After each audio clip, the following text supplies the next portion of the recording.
하나님께서는 사도행전 1장 8절을 통해서 이렇게 말씀하고 있습니다. 오직 성령이 너희에게 임하시면 너희가 권능을 받고 예루살렘과 온 유대와 사마리아와 땅 끝까지 이르러 내 증인이 되리라 말씀하고 있습니다. 오늘 우리는 하나님께로부터서 복음을 듣고 예수를 믿어 구원을 얻게 되어졌는데, 이것은 하나님이 과거 이스라엘 백성들에게 약속하신 바대로 이 땅에 예수 그리스도를 보내시고 예수 그리스도를 통해서 성령을 부으시고 성령으로 말미암아 온 땅에 복음이 증거되게 하시고, 그래서 오늘 우리도 예수를 믿어 구원을 얻게 되어졌음을 우리에게 말씀하고 있고, 이처럼 복음을 전해주는 사도들과 선지자들을 통해서 우리가 예수를 믿어 믿게 되어졌은즉 이제 오늘 우리도 온 땅에 복음을 전하는 자들이 되어야 함을 우리에게 가르치는 말씀입니다. 그래서 오늘도 성전에서 흘러나오는 생명수라는 말씀으로 함께 생각을 하면서 은혜를 나누고자 합니다. 성전에서 흘러나오는 생명수가 무엇을 말씀하는 것입니까? 하나님만이 우리의 생명이 되심을 말씀하고 있다고 말씀했습니다. 그러니 오늘 우리가 영원한 생명을 얻는 것은 하나님으로만 가능하고 인간의 어떤 것으로도 불가능합니다. 그런가 하면 하나님의 성전에서 흘러나오는 생명수는 성령을 통해서 오늘 우리가 거듭나고 구원을 얻어 영원한 생명을 얻게 되어짐을 우리에게 가르치고 있고 말씀하고 있습니다. 그러니 오늘 우리가 성령으로 아니하고는 주시라 할 수 없고 성령으로 충만해야만 온전히 하나님의 말씀에 순종하여 믿음의 삶을 이루게 되어지고, 그래서 하나님 앞에 가서 우리의 믿음을 인정받고 구원 얻게 됨을 우리에게 가르치는 말씀이라고 말씀을 드렸습니다. 그런가 하면 오늘 성전에서 흘러나오는 생명수는 온 세상에 복음이 증거되어질 것을 가르치고 있는 말씀이지요. 오늘 성전에서 흘러나오는 물을 청량하게 되어지는데, 일천척을 청량하고 물을 건너게 하니 발목에 오르고, 또 일천척을 청량하고 물을 재니 물을 건너게 하니 무릎에 오르고, 또 일천척을 청량하고 물을 건너게 하니 물이 허리에 오르고, 또 일천척을 청량하고 물을 건너게 하니 아무도 능히 건널 수 없는 헤엄칠 물이 되어졌음을 오늘 우리에게 말씀하고 있는데, 이것은 우리에게 뭘 말씀하고 있습니까? 복음이 예루살렘에만 국한된 복음이 아니라 이제 유대의 사마리아의 온 땅까지 편만하게 되어짐을 오늘 우리에게 말씀하고 있는 것입니다.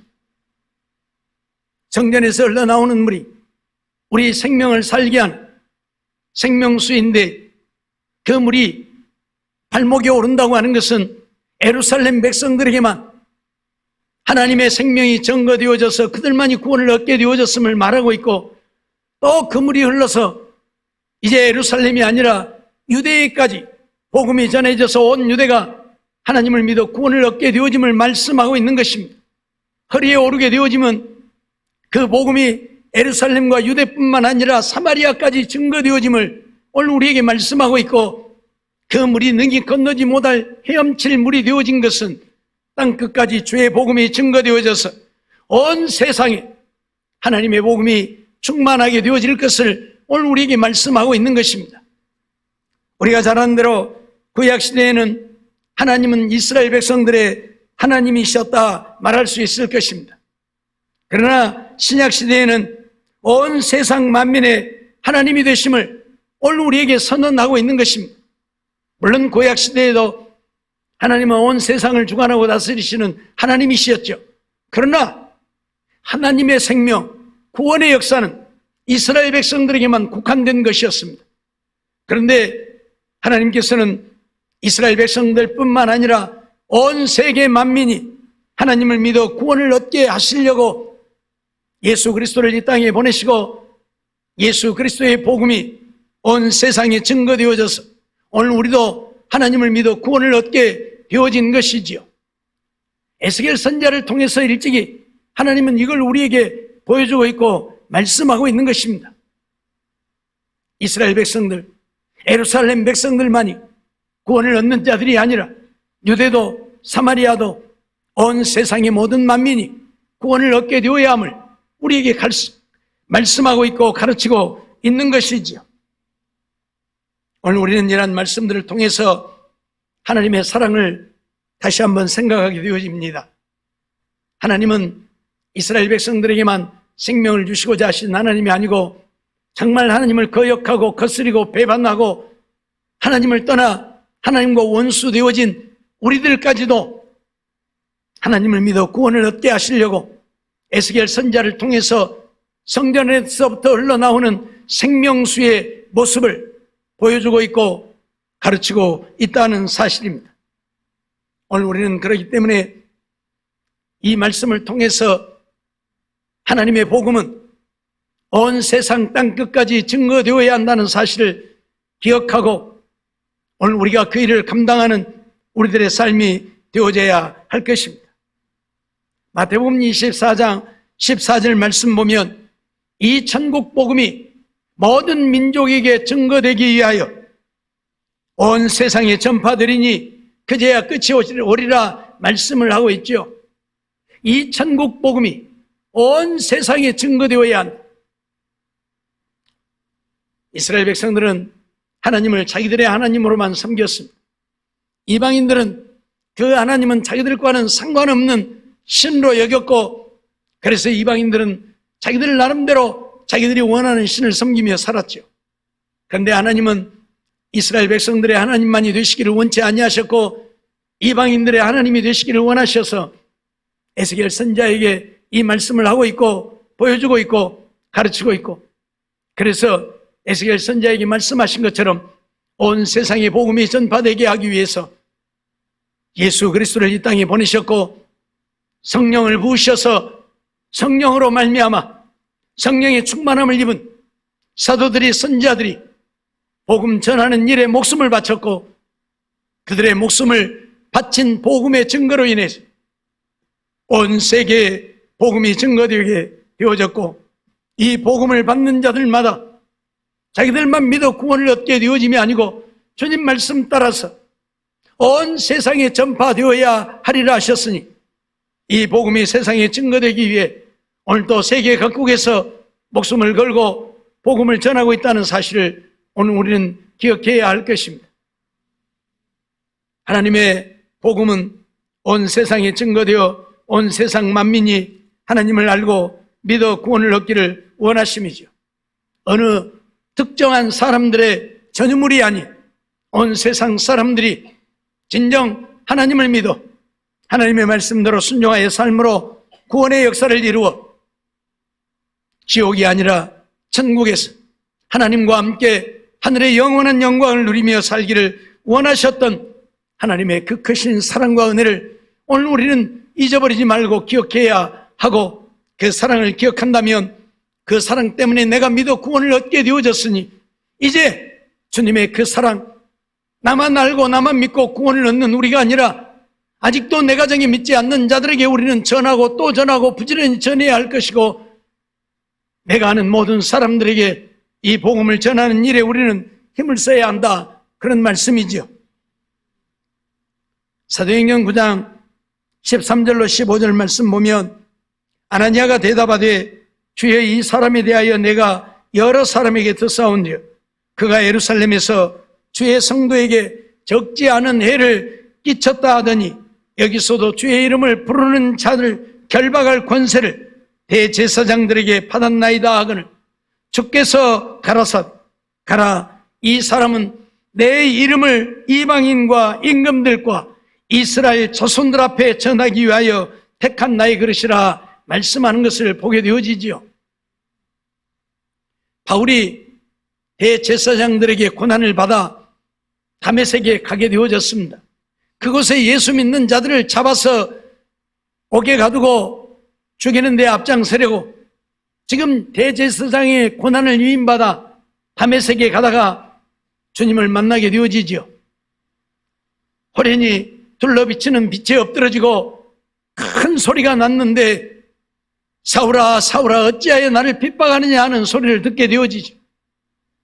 그래서 주여 누구시니까 하고 물으니 나는 네가 핍박하는 예수라 말씀하게 되어졌고 그 즉시로 그는 눈이 어두워져서 볼 수 없게 되어지고 사람의 손에 이끌려서 다메섹에 들어가서 한 집에 거하게 되어지고 3일 동안 먹을 수도 없고 마실 수도 없고 그래서 금식을 하게 되어졌는데 하나님이 그곳에 있는 아나니아 선지자에게 바울에게 가서 안수를 하라는 명을 받게 되죠. 그래서 아나니아가 하는 말입니다. 내가 그 사람에 대하여 들었는데 그가 예수 믿는 성도들에게 적지 않은 해를 끼쳤다 하더이다. 이곳에 온 것도 예수 믿는 성도들을 잡아 결박하여 붙잡아 가려고 이곳에 왔는데 내가 왜 그런 사람에게 가서 안수를 해야 합니까? 하고 하나님 앞에 못 가겠다고 거절을 하는 것이죠. 그때 하나님이 아나니아 선지자에게 하신 말씀입니다. 이 사람은 내가 이방인들과 이스라엘 백성들에게 복음을 전하기 위해 택한 나의 그릇이다. 그러니 가서 안수하여 그를 보게 하고 그를 성령으로 충만케 해서 하나님의 복음을 전하는 자가 되게 하라 하는 명을 하시는 것을 보게 되어지죠. 하나님은 이스라엘 백성들만이 하나님을 믿고 구원을 얻는 자가 되기를 원치 아니하셨고 이처럼 이방인들에게도 복음이 증거되어져서 이방인들도 믿어 구원을 얻게 하시려고 바울 같은 자를 하나님이 택하시고 부르시고 그가 하나님의 뜻을 알지 못하고 믿는 자를 잡아 옥에 가두고 죽이는 데 앞장설 때에 주님은 친히 그를 만나 그로 하여금 십자가에 못 박혀 죽으신 예수 그리스도가 다시 살아나 있음을 지금도 살아서 역사하고 계심을 보게 하시고 그 음성을 듣게 하시고 알게 하셔서 복음의 증인되게 하셨다는 사실을 우리는 기억해야 합니다. 그래서 바울은 이후에 어떤 삶을 살게 되어집니까? 복음을 위해서 그의 생명을 내어놓습니다. 수많은 사람들이 유대교에 빠져서 예수 믿는 자들을 잡아 옥에 가두고 죽이는 데 앞장섰던 그가 이제 예수 복음을 전하는 자로 변하게 되어졌으니 그를 내버려 두어서는 안 된다 하여 그를 죽이려고 온갖 계략을 다했던 것을 우리는 보게 되어지죠. 그래서 바울은 고린도후서 11장을 통해서 그가 당한 고난을 고백하고 있는데 말로 형용할 수 없는 고난과 고통과 괴로움을 당하고 죽음의 고비를 수없이 넘었다고 표현을 하고 있습니다. 그러면서도 바울은 복음 전하는 일을 멈출 수가 없었습니다. 왜요? 하나님의 뜻이었기 때문입니다. 하나님의 원하심이었기 때문입니다. 온 세상에 복음을 전하는 것은 하나님의 뜻이요 하나님의 요구입니다. 그래서 바울은 복음 전하는 일에 그의 생명을 바쳤습니다. 수없이 많은 고통과 괴로움을 당하고 죽은 줄 알고 밖에다 갖다 버려서 일주일 만에 깨어날 정도로 고난을 당하면서도 복음 전하는 일을 포기하지 않았습니다.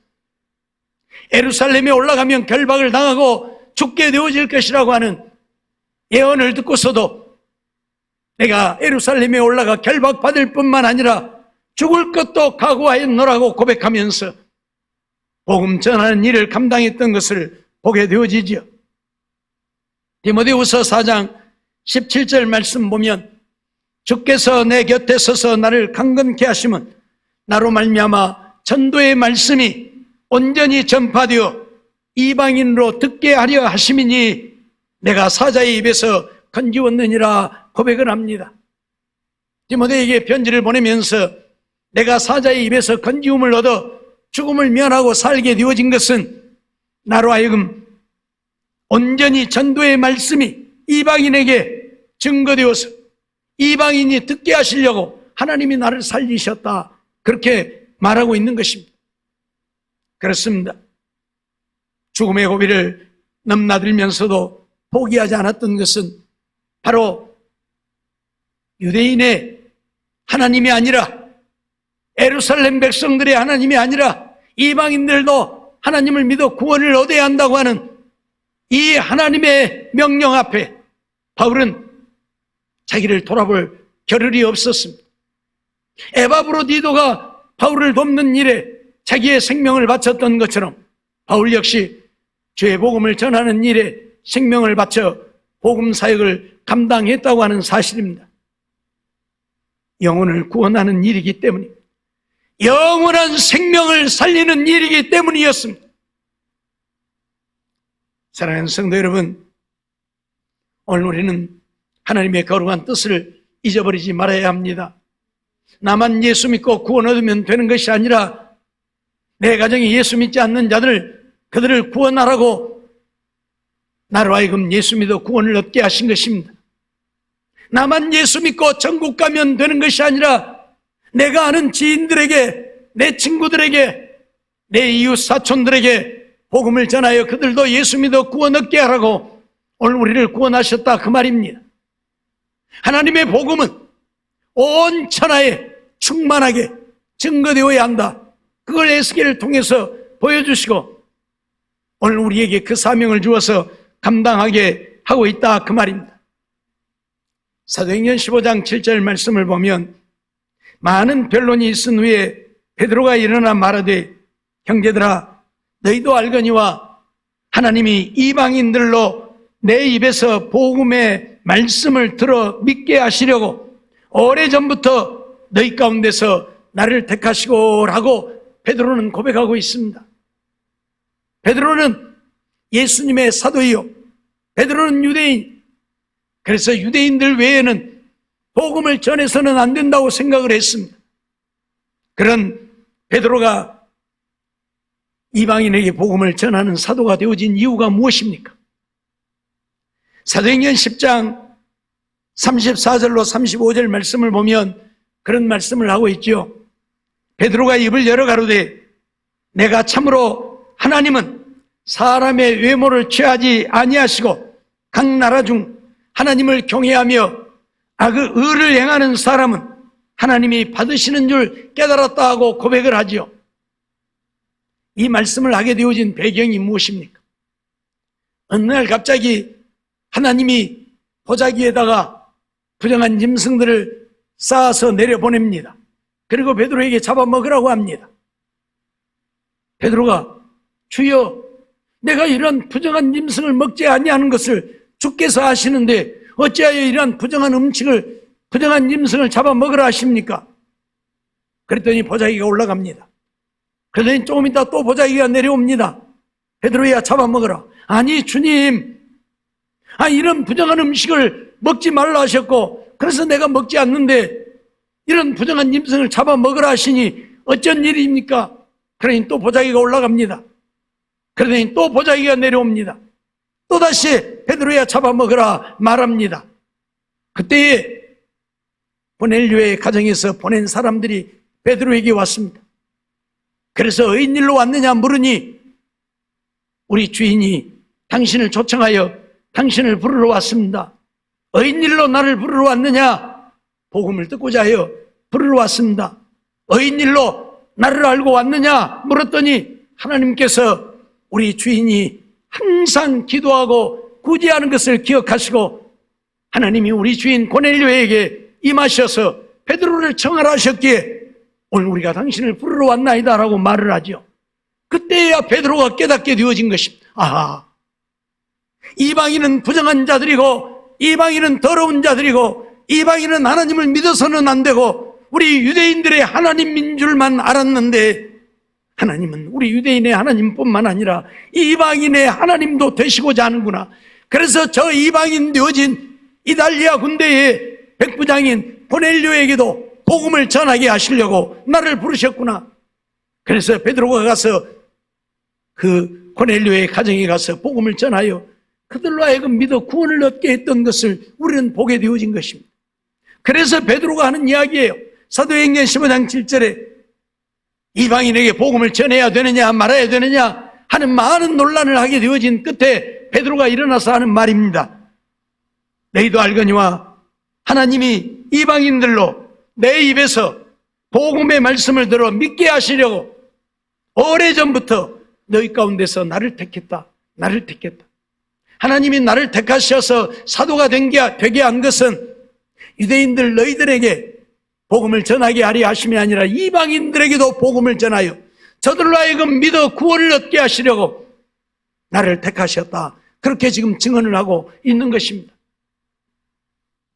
사랑하는 성도 여러분, 하나님은 유대인들만이 예수를 믿어 구원을 얻게 하시는 것이 아니고 이방인인 우리들도 예수를 믿어 구원을 얻게 하시려고 지금 에스겔 선지자에게 이걸 보여주고 있다 그 말이에요. 그 말씀대로 예수님은 이방인들이 구원을 얻게 하시려고 예수를 이 땅에 보내셨고 그를 십자가에 못 박으시고 그를 다시 살리셔서 부활하신 이후에 성령을 부어서 사도들로 하여금 성령으로 충만하여 이제는 예루살렘뿐만 아니라 유대인뿐만 아니라 그들이 개같이 여기는 사마리아에도 복음을 전하게 하고 사마리아뿐만 아니라 그들은 상종할 수 없는 복음을 전해서는 안 되는 이방인들에게도 복음을 전하여 믿게 하셨다 그 말입니다. 그래서 오늘 우리가 하나님을 믿어 구원을 얻게 되어진 것입니다. 바울 사도는 에베소서를 통해서 그렇게 고백하고 있죠. 오늘 우리는 외인이었다. 하나님도 없는 자였고 하나님과 아무 상관이 없는 자고 세상에 소망도 없는 자들이었다. 그런 우리들을 사랑하셔서 오늘 우리들에게 복음을 전하게 하시고 우리가 믿어 구원을 얻게 하셔서 이제는 하나님의 자녀로 살게 하셨고 천국을 소망하며 살게 하셨다고 고백하고 있습니다. 그렇습니다. 오늘 우리는 하나님과 전혀 상관없는 자들이었습니다. 우리 조상들을 보십시오. 우리 조상들 누가 하나님을 믿었습니까? 다 우상 섬기며 살았지 않습니까? 그런 우리들도 하나님을 믿어 구원을 얻게 하시려고 선교사들을 파송했고 선교사들이 이 땅에 와서 복음을 전하기는커녕 오히려 목숨을 잃고 죽음을 당하면서도 포기하지 않고 계속해서 선교사들을 파송하고 선교사들이 와서 이 땅에 복음을 전함으로 믿어 구원을 얻는 역사가 이루어졌고 오늘 우리도 이처럼 하나님을 믿어 구원을 얻게 되어졌으니 어찌 하나님의 그 사랑을 적다 하리요? 어찌 하나님의 그 사랑을 외면할 수 있으리요? 이제 오늘 우리도 하나님의 그 사랑 때문에 목숨을 버린 사도들 그들을 본받아서 전 세계에 복음을 전하였고 그 복음을 전하기 위해 목숨을 버린 선교사들이 있었고 그 선교사들의 복음을 듣고 목숨을 바치면서 믿음을 지켰고 복음을 전해준 우리의 선배들이 있었기에 오늘 우리가 이처럼 예수를 믿게 되어져서 구원을 얻게 되어졌다는 사실을 기억하고 오늘 우리는 주님의 그 사랑과 그 은혜에 감사하면서 날마다 더 열심히 하나님을 사랑하고 하나님을 섬기고 하나님 말씀에 순종하며 믿음으로 사는 우리들이 되어야 하고 이제 우리가 받은 그 사랑을 우리도 전해주는 자들이 되어야 한다 그런 말씀이죠. 사도행전 10장 45절 말씀을 보면 베드로와 함께 온 할례 받은 신자들이 이방인들에게도 성령 부어주심을 인하여 놀랐다고 말하고 있습니다. 베드로가 고넬료의 가정에 가서 복음을 전하게 되어질 때에 그 복음을 듣는 고넬료의 가정에 모인 모든 사람들에게 하나님이 성령을 부어주셨습니다. 그래서 베드로와 함께 갔던 자들이 깜짝 놀라게 되어진 것입니다. 아니 저들은 하나님을 믿어서는 안 될 자들이고 하나님은 우리 이스라엘 백성들의 하나님인데 어찌하여 하나님이 저들에게도 성령을 부으시는가 하고 깜짝 놀랐다 그 말이에요. 예? 하나님은 그들로 하여금 하나님이 유대인의 하나님뿐만 아니라 이방인의 하나님도 되심을 보여주신 것이고 그러기에 너희들만 하나님을 믿지 말고 이방인에게 복음을 전해야 한다고 보여주고 있다는 사실입니다. 사도행전 11장 1절에도 보면 유대에 있는 사도들과 형제들이 이방인들도 하나님 말씀을 받았다함을 들었더니 라고 말씀하고 있죠. 이방인들도 하나님의 말씀을 받았더라. 그 말은 이방인들도 하나님의 말씀을 듣고 믿어 구원을 얻게 되어졌다 그 말이. 그러니 이방인이라고 내버려 두지 말고 그들에게 복음을 전해서 그들을 믿게 해야 한다 그 말이. 오늘 우리식으로 말하면 나와 상관없는 자라고 내버려 두지 말고 그들에게 복음을 전해서 그들로 하여금 믿어 구원을 얻게 해야 한다 그런 말씀이에요. 하나님은 온 천하의 사람들이 복음을 듣고 믿어 구원을 얻기를 원하시고 이 복음이 온 세계 땅끝까지 이르기를 원하십니다. 물이 사람이 건너지 못할 헤엄칠 물이 되어지게 한 것은 물이 충만하게 되어졌다는 이야기. 그것은 성전에서 흐르는 물은 생명수라 그랬어요. 우리 사람의 생명을 살리는 생명수. 그러니 생명수가 충만하게 되어지면 복음이 온 세상에 충만하게 되어서 땅끝까지 복음이 증거되어져서 하나님의 거룩한 뜻이 이 땅에 이루어지기를 원하심이라 그 말이에요. 그러니 오늘 우리는 하나님은 나만의 하나님이 아니라 하나님을 알지 못하는 이 땅의 수많은 백성들의 하나님이 되심을 기억하고 그들에게 복음 전하는 일을 우리가 감당해야 한다, 그런 말씀이죠. 로마서 3장 29절 말씀 보면 하나님은 홀로 유대인의 하나님뿐이시뇨 또 이방인의 하나님은 아니시뇨 진실로 이방인의 하나님도 되시느니라 말씀하고 있습니다. 이방인의 하나님이 되신다, 그 말은 내가 생각할 때는 예수 믿어서는 안 될 저주받은 자들의 하나님도 되신다, 그 말이에요. 그러니 그런 자들에게도 복음을 전해야 한다, 그 말이에요. 내가 사랑하는 자에게만, 내가 좋아하는 자에게만, 내 마음에 합한 자들에게만 복음을 전하지 말고 내가 원수처럼 여기는 자에게도 복음을 전해서 그들도 믿어 구원을 얻게 해야 한다, 그 말이에요. 이방인의 하나님도 되신다. 유대인에게 보면 우리가 이방이지만 우리 입장에서 보면 내가 원수처럼 여기는 자도 이방인이잖아요. 그러나 그들에게도 복음을 전해서 하나님을 믿게 해야 된다. 하나님은 이방인의 하나님도 되시기 때문에, 예? 나는 그를 저주하지만, 나는 그를 미워하지만, 나는 그를 원수로 여기지만 하나님은 그를 사랑하셔서 그도 예수 믿어 구원 얻게 하시려고 그의 죄를 위해서도 예수님을 십자가에 못 박으신 하나님이십니다. 우리 주님은 내가 원수처럼 여기고 내가 미워하고 저주하는 자를 위해서도 십자가를 지셨다, 그 말이에요. 주님이 위하여 십자가를 지신 그를 우리가 미워하고 저주하고 원수처럼 여기면 되겠습니까? 그에게도 복음을 전해서 그도 믿어 구원을 얻게 해야 하나님의 사랑을 아는 것이고 하나님의 사랑을 받은 자의 삶인 것입니다. 사랑하는 성도 여러분, 오늘 우리는 주님의 사랑을 입고 주님의 사랑 까닭에 이처럼 복음을 들어 예수를 믿어 구원을 얻게 되어졌고, 그래서 지옥의 영원한 형벌이 아니라 하나님 나라에서의 영원한 영광을 누리게 되어진 것입니다. 그렇다면 이제 이 영광을 나만 누리는 우리가 아니라 알지 못하는 수많은 사람들에게 증거하여 그들도 하늘의 영광을 누리는 자들이 되게 해야 한다, 그 말이에요. 바울은 목숨을 버려서 우리에게 이 복음을 전해주었고 그 복음을 받은 자들이 또 목숨을 버리고 우리들에게 복음을 전해주었고 그 복음을 받았던 우리 초대 선배들도 죽기를 각오하고 죽으면서 믿음을 지켰고 그 복음을 우리에게 전해주어서 오늘 우리도 이렇게 믿어 구원을 얻게 되어졌으니 오늘 우리도 죽기를 각오하고 복음을 전하여 우리 가정이 믿지 않는 자들이, 우리의 후손들이 예수 믿기를 원하고 하나님을 알지 못하는 자들이 예수 믿기를 원하고 세계 모든 만민이 예수 믿기를 원하는 우리가 되어야 한다, 그런 말씀이지요. 주님은 마가복음 16장 15절을 통해서 그렇게 명령하고 계시죠. 너희는 온 천하에 다니며 만민에게 복음을 전파하라고 선언하고 있습니다. 온 천하에 다니며 만민에게 복음을 전파하라. 물론 우리가 온 천지를 다니며 복음을 전할 수는 없습니다. 그러나 그 일을 감당할 수는 있습니다. 전 세계의 선교사들이 파송되어서 그들이 선교하고 있습니다. 그들이 선교할 수 있도록 그들을 돕는 일 또한 내가 그들에게 복음을 전하는 일이 되어질 것입니다.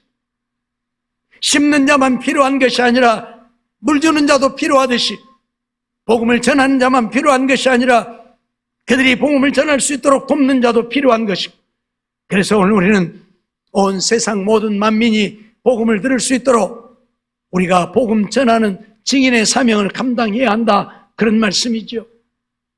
에스겔 2장 7절 말씀을 보면 하나님은 그런 말씀을 하고 있죠. 그들은 심히 패역한 자라, 듣든지 아니 듣든지 너는 내 말로 고할지어다 라고 말씀하고 있습니다. 그들이 듣든지 아니 듣든지 오늘 우리가 해야 할 일은 하나님의 말씀을 고하는 것입니다. 전하는 것입니다. 안 듣는다고 포기하지 말고 듣든지 아니 듣든지 전하고 또 전하여 그들이 믿어 구원을 얻도록 해야 할 것입니다.